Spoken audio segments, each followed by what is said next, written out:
I want to like the Honda Pilot so badly, mostly because it's great at a lot of what it does. If you need a ton of space and have your heart set on an SUV, but you think something like the Ford Expedition or Chevy Tahoe are too big, well, this is about as good as it gets. But there's a major problem here that's holding it back, and it goes well beyond personal preferences or pet peeves.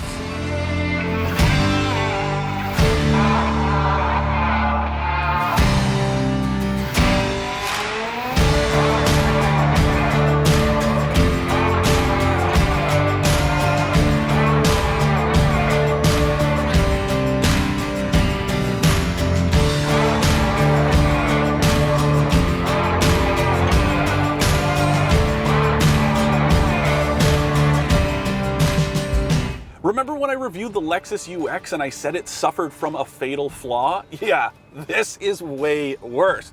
Because that was about a terrible infotainment controller, but at least it worked. Here we're talking about a terrible infotainment system in general, and the issues I've been experiencing this week are worse than anything I have ever seen. Now, I'm not saying this to lay it on thick or embellish here, but I really do think the Pilot is one of the best three-row SUVs on the market. And because you subscribe to the channel and you already watched my Honda Odyssey review, you know I love minivans. But I also am fully aware that a lot of you out there don't, and that's perfectly fine as long as the alternative is something like this. But my issue here is this Jekyll and Hyde thing with this infotainment system that turns this thing into a torture chamber on wheels. I went through the exact same thing when I reviewed the Odyssey earlier this year, so it was all too familiar, and it felt like some horrible nightmare, or at the very least, my own personal version of Groundhog Day. It kicks off with some static in the speakers, and the worst part is not just how atrocious it sounds, but the fact that most of the time you can't even turn it down. Sure, sometimes you adjust the volume knob and it'll quiet down until it finishes up, but most of the time you can't do anything but sit here and listen to it. Here's the thing, I enjoy my own company as much as the next guy, and I don't mind cruising around in silence. It's a nice time to collect my thoughts, especially before I'm shooting a video review. It's actually kind of nice. But when I want to listen to music, I want to listen to music. I don't want to listen to static instead, and it is absolutely terrible.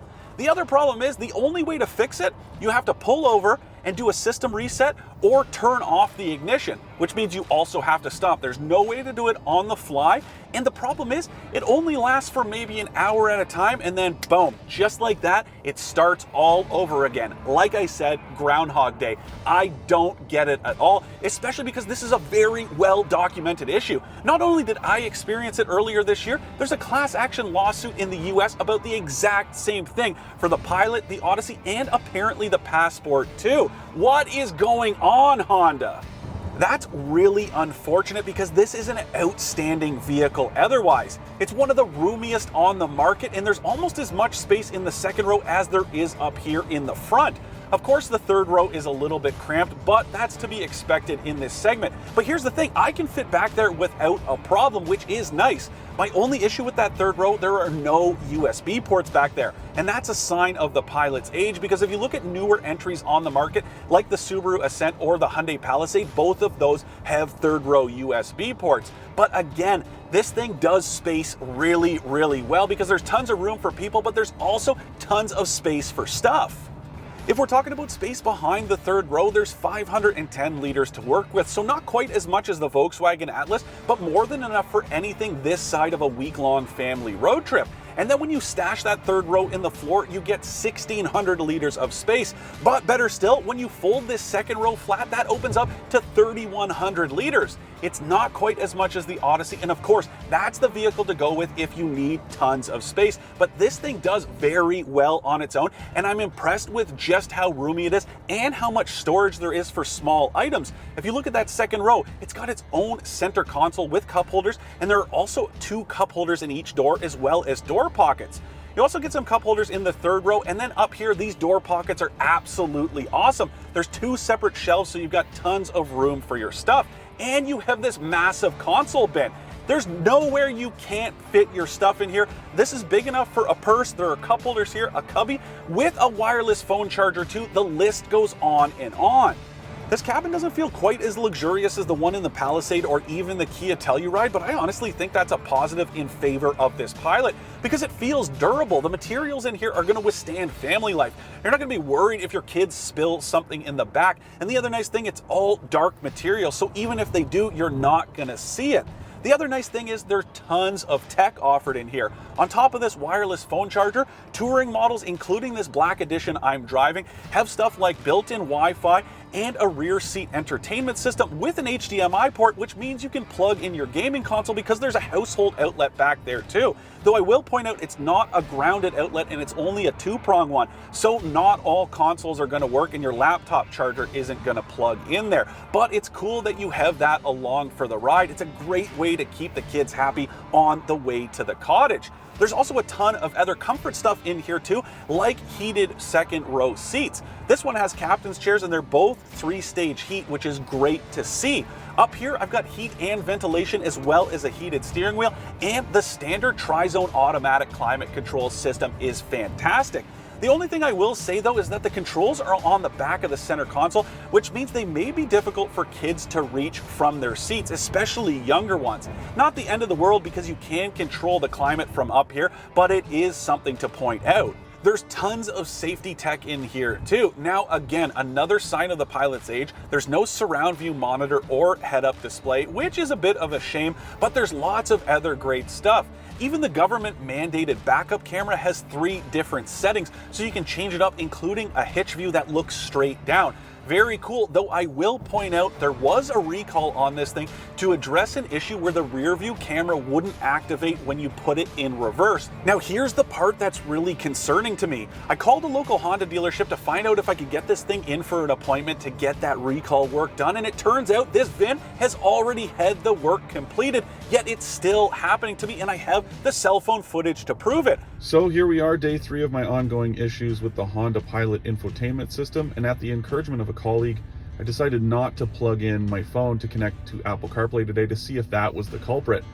So I've been cruising around listening to satellite radio, everything was fine, and then I decided to plug in a destination into the navigation system and suddenly the audio cut out completely. I was a little bit puzzled by it, but I decided to move on, and I just went to reverse into a parking spot. Engage reverse down here. Nothing on the screen, but reverse is engaged. As you can see, I am in reverse.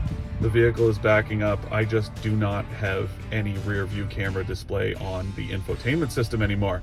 I was cruising around the other day, I put it in reverse and nothing happened. It stayed on the built-in navigation system. Very troubling stuff.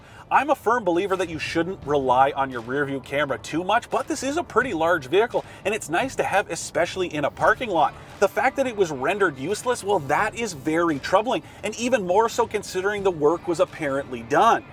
There's another recall notice out on the Pilot, and it's a safety issue as well because this gauge cluster, it can just shut down on you when you're driving around. It's happened to me twice this week, and since it's all digital, that means you lose your speedometer. Very disconcerting when you're out here cruising and you can't tell how fast you're going.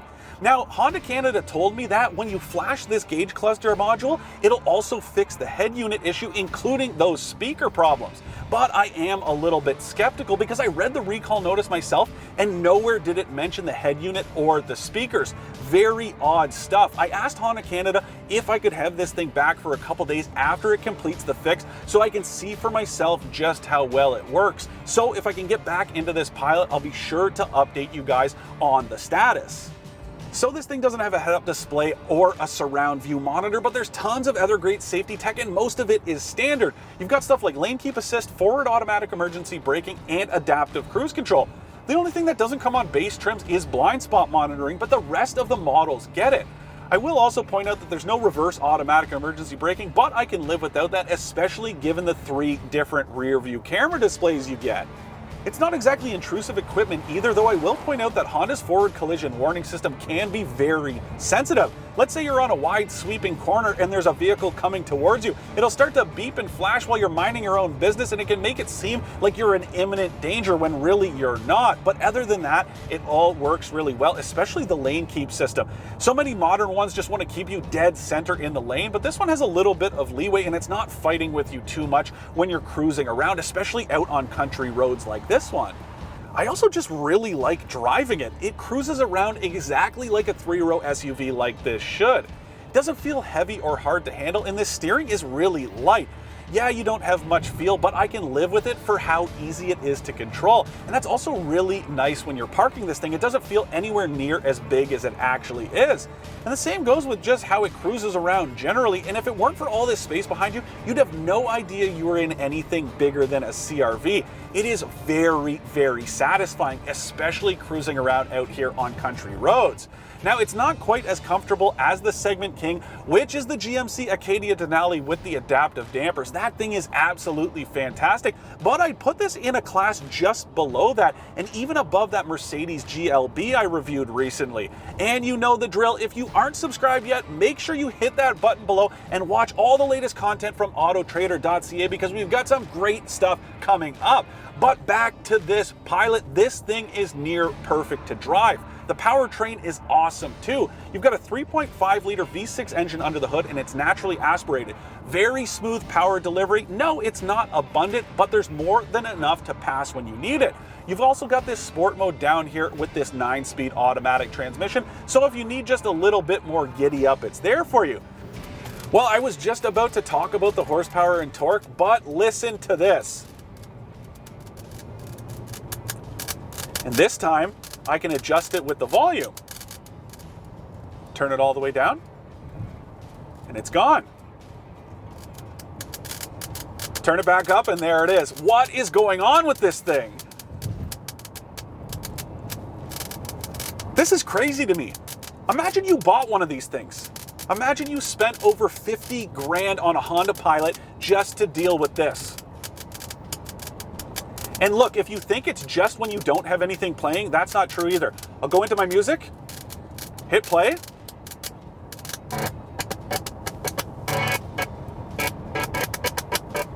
You can't even listen to music. You can't make phone calls with Apple CarPlay. It is absolutely atrocious.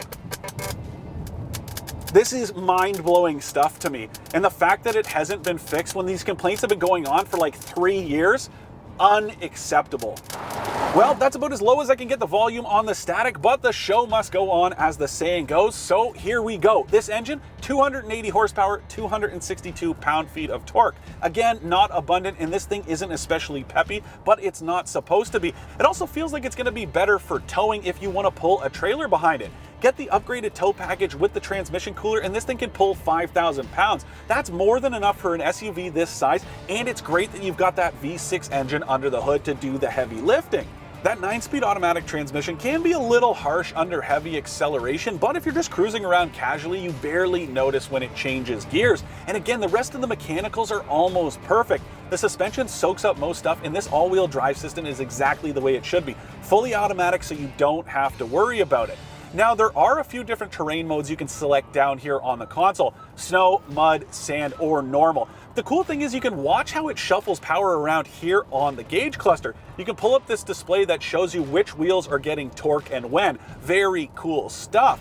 But most of the time when you're just cruising around, it's in front wheel drive, and that helps save fuel. With this 9-speed automatic transmission, NRCan says this thing should get you about 11 liters per 100 kilometers, which is about normal for this segment.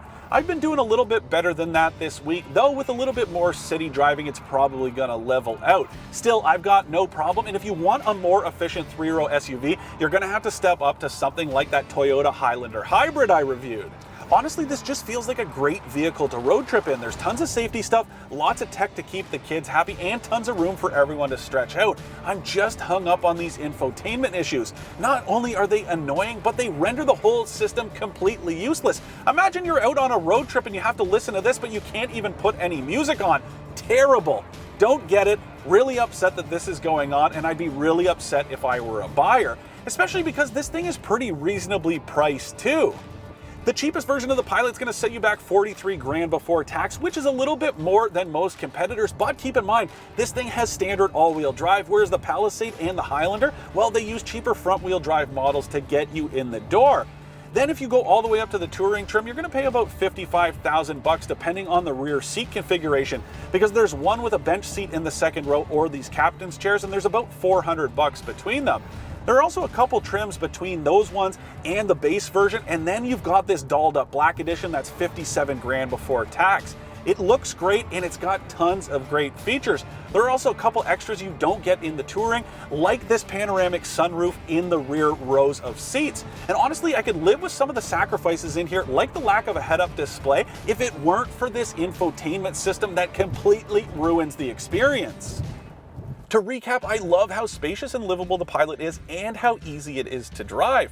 I absolutely hate how terrible the infotainment system is, and I wish you could get it with some of the more modern features like a surround view system or some extra USB ports. I know what some of you out there might be thinking. Don't let one bad experience ruin my perception of what's otherwise a pretty awesome SUV. And usually I'd agree with you, except this looks like a much bigger issue than just this one Pilot, and I can't in good conscience recommend anyone run out and buy one based on my experience here, or the fact that apparently one of the fixes was already completed and yet it clearly didn't work.